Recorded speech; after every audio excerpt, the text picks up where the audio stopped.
હવે પ્રસ્તુત છે બીજી વાર્તા, આંસુના રંગ. લેખન અને રજૂઆત દીપેશ જોશી. શું તમે કદી રેલવેની મુસાફરી કરી છે? કેવો સવાલ છે નહીં?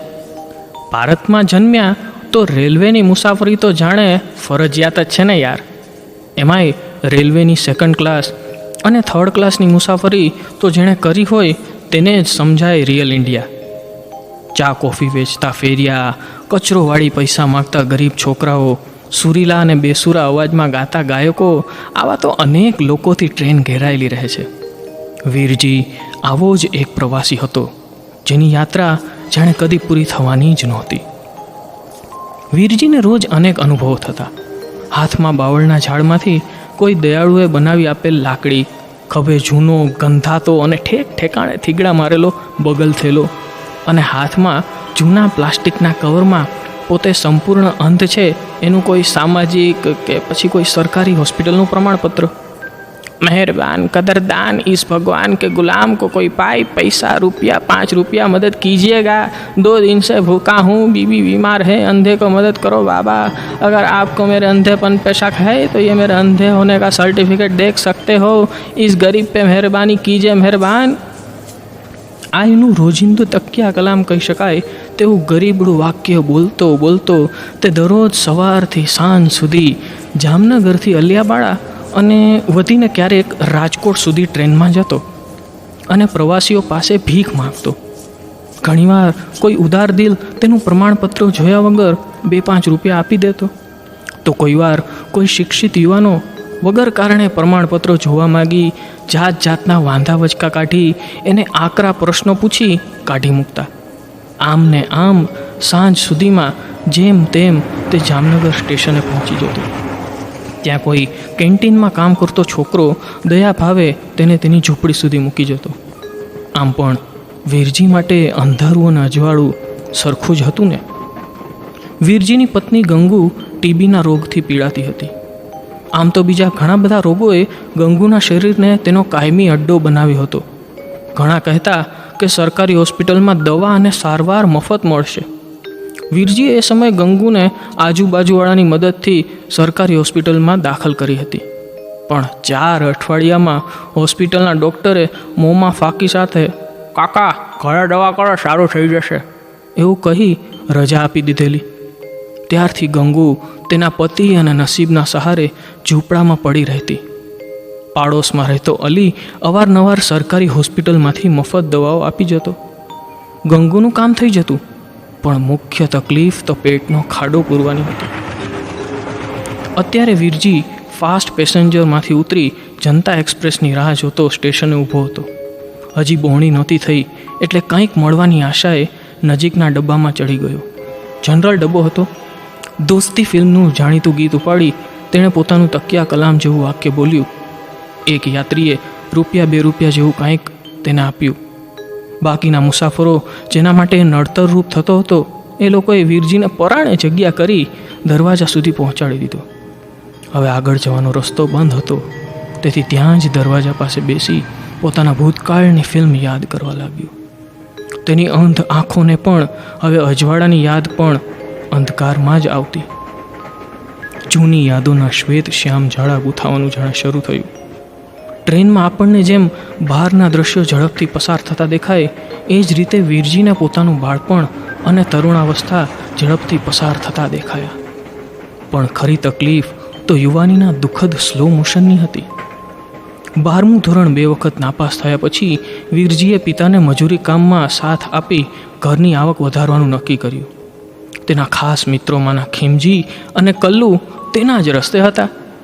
કારખાનામાં મજૂરી કામ, કેળાની રેકડી, હોટલમાં વેટર, રિક્ષા ચલાવી, એમ અનેક ધંધા બદલાવી વીરજીએ અનુભવ અને પોતાના નામની મૂડી પણ વધારી હતી. તેની જ્ઞાતિમાં વીરજી હવે લાયક મૂર્તિઓ ગણાવા લાગ્યો હતો. તેના માતા પિતાએ પણ એના માટે એક જીવન સંગીની શોધી હતી, ગંગુ. નામ સાંભળતા જ વીરજી અનેક કલ્પનાઓમાં ખોવાઈ જતો. કલ્લુએ વીરજીને ભેગી કરેલી મૂડીમાંથી ધંધો શરૂ કરવા સમજાવ્યો. અનુભવનું ભાથું ખોલવાનો સમય આવ્યો એટલે વીરજીએ ફળોના છૂટક વેપારથી શરૂઆત કરી હતી. ઘરમાં હવે ગંગુરૂપી લક્ષ્મીનો પ્રવેશ થયો હતો. વીરજી હવે કોઈ મોટા શિકારની તલાશમાં હતો. તેના એક જૂના શેઠના કહેવાથી કેરોસીનનું ટેન્કર ફેરવવાનું નક્કી કર્યું. ફ્રી સેલ કેરોસીનનું ટેન્કર સવારમાં કેરોસીન ડેપોથી ભરાવી લેતો, પછી તો મુખ્ય રિક્ષા સ્ટેન્ડ, જાણીતા રેસ્ટોરન્ટ અને બાંધેલા ગ્રાહકો સુધી કેરોસીન પહોંચાડતો. સાથે સરકારી ખાખી બાવા માટેનો અલગ કોટા પણ રાખતો. પણ ફરી પરિસ્થિતિએ વીરજી સામે એલાને જંગ છેડ્યો. પિતાની કઠોર માંદગી અને માતાના અચાનક મૃત્યુથી વધારે ખર્ચો આવી પડ્યો. ઉધારી વધી ગઈ અને પિતાની રેકડી વેચવી પડી. આ બાજુ ગંગુ પણ એક નવા પડકારને જન્મ આપનાર હતી. વીરજીએ સરળતા માટે ગંગુને પિયર મોકલી આપી. વીરજીએ હવે એસિડ ફિનાઇલ વેચવાનું પણ શરૂ કર્યું હતું. પણ તેના પ્રયત્નો પિતાના મૃત્યુને રોકી શક્યા નહીં. જિંદગીની ટ્રેન પણ બે અંતિમો વચ્ચે ક્યારેક વગર કારણે ઊભી રહી જતી હોય છે ને. ટ્રેન પણ અચાનક થોભી અને એક ચના મસાલા વેચનાર ખૂમચાવાળો વીરજીને ધક્કો મારી અંદર ઘૂસી આવ્યો. તેની સ્મૃતિઓના તાર જાણે ઝણઝણી ઉઠ્યા. ફરી જૂની ઘટનાઓના તાર સાંધવા શરૂ કર્યા. વીરજીનું સ્વપ્ન હતું કે એક દિવસ નંદલાલ શેઠની જેમ એક 25x35ની દુકાનમાં રાખેલ 200-300 લીટરના 4-5 એસિડ ફિનાઇલના બેરલનો માલિક હોય અને એના જેવા 8-10 વીરજી એના કાયમના ગ્રાહક હોય. વીરજી એ દિવસ ક્યારેય નહીં ભૂલી શકે. એ દિવસે તેના શેઠ નંદલાલે તેના પર ભરોસો રાખી એક મોટા ટેન્કરમાંથી દુકાનમાં રાખેલા બેરલ ભરાવી લેવાની જવાબદારી એને સોંપી અગત્યના કામે નીકળી ગયા હતા. વીરજી ટેન્કરમાંથી ઠલવાતા એસિડ સામે જોઈ પોતાના સોનેરી ભવિષ્યના શેખ ચલ્લી વિચારોમાં ખોવાયેલો હતો. ત્યાં જ એસિડનો પ્રવાહ રોકાયો. વીરજીએ બૂમ પાડી ડ્રાઈવરને વાત કરી. ડ્રાઈવર ઉપર ચડી તપાસ કરી વીરજીના પાઇપના મોઢા પાસે લાકડી ફેરવી જોવા કહ્યું. કદાચ કોઈ પ્લાસ્ટિક કે કોઈ કચરો આડો હશે. વીરજીના પ્રયત્નો નિષ્ફળ ગયા તો ડ્રાઈવરે ફોર્સ વધાર્યો અને અચાનક મંદ એસિડના ફોર્સવાળો ધોધ છૂટ્યો અને બેરિલમાં પડવાની સાથે તેણે વીરજીની આંખમાં પણ ડોક્યું કર્યું. વીરજીને કાળી બળતરા થઈ. હજારો મરચાની તીખી ભૂકી કોઈએ આંખમાં છાટી હોય એવું એણે અનુભવ્યું. ત્યાં જ નંદલાલ શેઠ આવી પહોંચ્યા. વીરજીને તાત્કાલિક સારવાર માટે સરકારી હોસ્પિટલમાં લઈ જવામાં આવ્યો. સામાન્ય તપાસ અને થોડા ડ્રેસિંગ બાદ ડૉક્ટરે સાંજે તેને રજા આપી. પણ હવે તે ફક્ત વીરજી નહોતો. હવે તે આંખના અજવાળા વિનાનો અંધ વીરજી હતો. બરાબર તે જ સમયે ગંગુએ તેના શરીરમાંથી એક નિષ્પ્રાણ માંસના કટકાનો ત્યાગ કર્યો. એ મૃત બાળક જાણે વીરજીના સદનસીબને પણ તેની સાથે લઈ ગયું. વીરજીની પડતીના તમામ રસ્તાઓ જાણે ખુલી ગયા. સિગ્નલની વાટ જોતી માલગાડીની જેમ તેનું જીવન પણ થંભી ગયું. પણ દુનિયા દિલ્હીની મેટ્રો ટ્રેનની ઝડપે આગળ વધતી હતી. જે મિત્રોએ વીરજીને ધંધો શરૂ કરવા મનાવ્યો હતો તે મિત્રોને વીરજી પોતાની મદદ કરવા મનાવી શક્યો નહીં. તેના શેઠ માટે વીરજી જાણે કોઈ એક લીકેજ થતું એસિડનું પીપ હતો. હવે તેની પત્ની ગંગુ જ તેનો એકમાત્ર સહારો હતી. ગંગુએ વીરજીની પોતાનાથી બનતી બધી જ સેવા ચાકરી કરી હતી. વધારામાં દવા અને ઘર ખર્ચને પહોંચી વળવા, લોકોના ઘરકામ કરવા, પાપડ વણવા જેવી પરચુરણ કામ કરી પોતાના અને વીરજીના પેટનો ખાડો પૂરતી.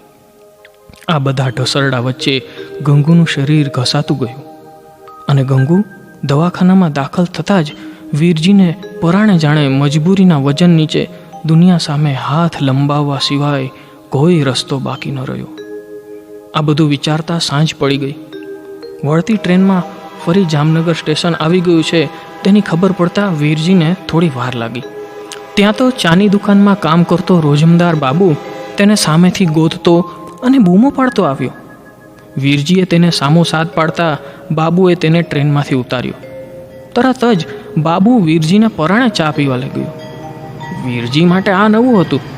આજે ચાની મહેરબાની શા માટે? ચાની કેન્ટીનનો માલિક પણ આજે સહાનુભૂતિથી વાત કરતો હતો. વીરજીને કશુંક વિચિત્ર બન્યાની ગંધ આવતી હતી. વીરજીએ સામેથી પૂછપરછ કરી, આ બધી શું વાતો કરો છો? વીરજીને કશું જ સમજાતું નહોતું. બાબુએ ધીમે ધીમે વાત કહેવી શરૂ કરી. વાતનો સાર હતો કે સવારે તેના ગયા પછી ગંગુએ પોતાની ઉધરસોથી આજુબાજુની ઝૂંપડીઓ ગજાવી હતી, જે રોજની બાબત હતી. પણ અચાનક ઉધરસ બંધ થઈ જતાં બાજુમાં રહેતા જીવી માસીએ તપાસ કરી તો ગંગુનો દેહ જીવ છોડવા તૈયાર નહોતો. એને જીવી માસીની સામે જ ગંગુનો દેહ નિષ્પ્રાણ બન્યો. સ્તબ્ધ થઈ ગયો વીરજી. હજી આજે જ તેણે પોતાની કમાણીમાંથી ગંગુ માટે થોડા ફળ લઈ જવાનું વિચાર્યું હતું, પણ ગંગુ હવે તેના માટે અંધારામાંથી અજવાળામાં વિલીન થઈ ગયેલા આજ્ઞા જેવી હતી. તેની આંખમાંથી આંસુ ટપકી પડ્યા. બાબુ એને ગંગુના અંતિમ સંસ્કારની ચિંતા ન કરવા કહ્યું. ઝૂંપડીના લોકો આ જવાબદારી સ્વીકારી લેશે. પણ વીરજીની આંખમાંથી કેવળ આંસુ નીકળતા હતા. પત્નીની મૃત્યુના દુઃખના, કે પછી હવે વીરજીએ ફક્ત પોતાના પૂરતું જ કમાવાનું રહ્યું એ નિરાતના. ખુદ વીરજી પણ આ બાબત જાણતો નહોતો. પણ જો આંસુઓ અલગ અલગ પ્રસંગે વિવિધ રંગના હોત તો વીરજીના આંસુઓના રંગ પરથી તેના મનની વાત જરૂર જાણી શકાત. બસ આટલી જ હતી આ વાર્તા.